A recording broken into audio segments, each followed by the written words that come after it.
You. Good morning. Thanks for joining us. A good candidate, Bridget Phillipson? There's lots of good candidates coming forward. I'm pleased to see it because there needs to be a debate, not about the government and everything it's doing, because I don't think that would be right, running commentary on the new ministerial team, and I wish them all well and here to support them. I think the debate should go in this contest towards how the Labour Party is being run, how Parliament is being run. I don't think that MPs should be treated in the way that they have been in recent times. I was in the Blair and Brown governments, and it wasn't done like that then. MPs had more ability to speak out without facing the loss of the whip and all of the other things that we've seen. So give me you're talking specifically about this first year or so of the new Labour government. Yeah, I think we need to listen to our MPs more. Imagine being Keir Starmer right now. You have clawed your way to number 10.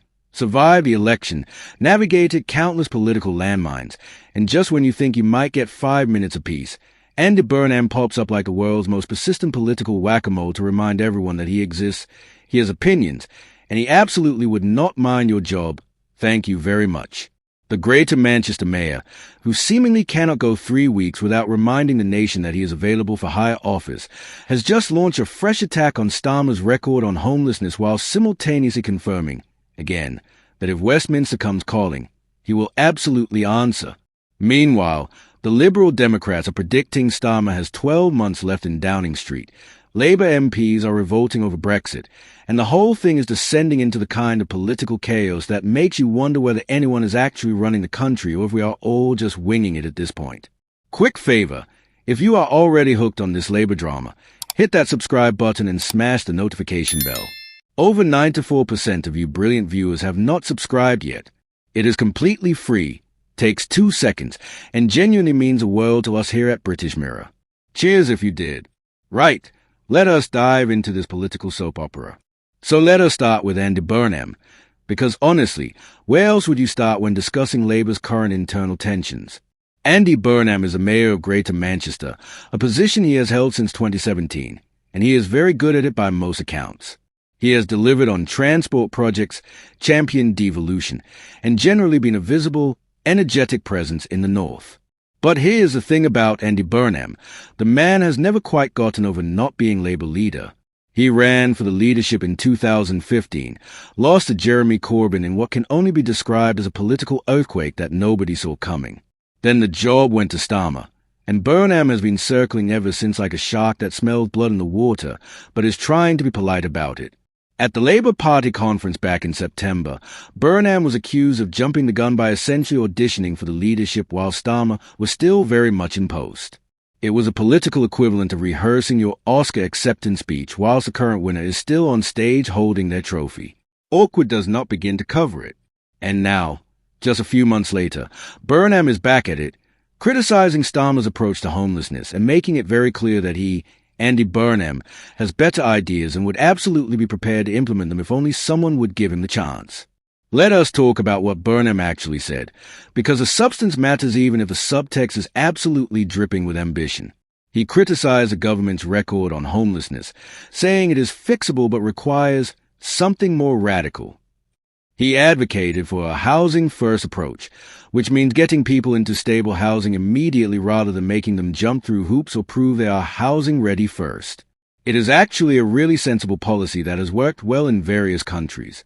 Burnham argues that this approach would ultimately save money, which is probably true when you consider the cost of emergency services, hospital admissions, and all the other expenses associated with rough sleeping.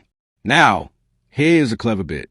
Burnham frames all this by saying, I'm not saying they have not done lots of good things. They have done lots of really important things.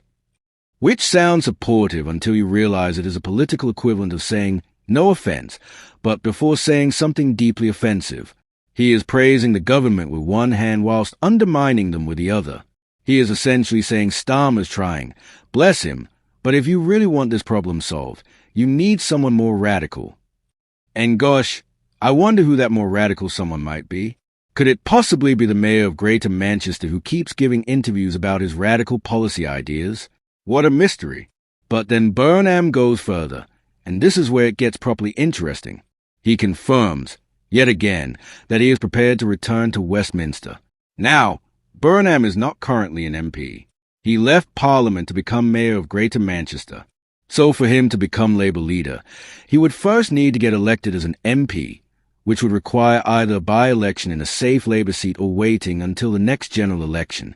It is not a simple path, which is probably why Burnham is so careful about how he phrases things. He says, "I am not an MP. I cannot stand in a leadership race. It is not for me. It would be for other people in Westminster, would it not, to decide." That sentence is doing incredible amounts of work. He is technically distancing himself from leadership ambitions by pointing out he cannot currently run, while simultaneously making it absolutely clear that if circumstances change, if a seat became available, if Westminster called, he would be there faster than you can say Labour Civil War. He continues, "I want to support the government. I am here to make a success of this Labour government, and I do not know if people there think I could have a role in that in any capacity. And I mean in any capacity when I say that.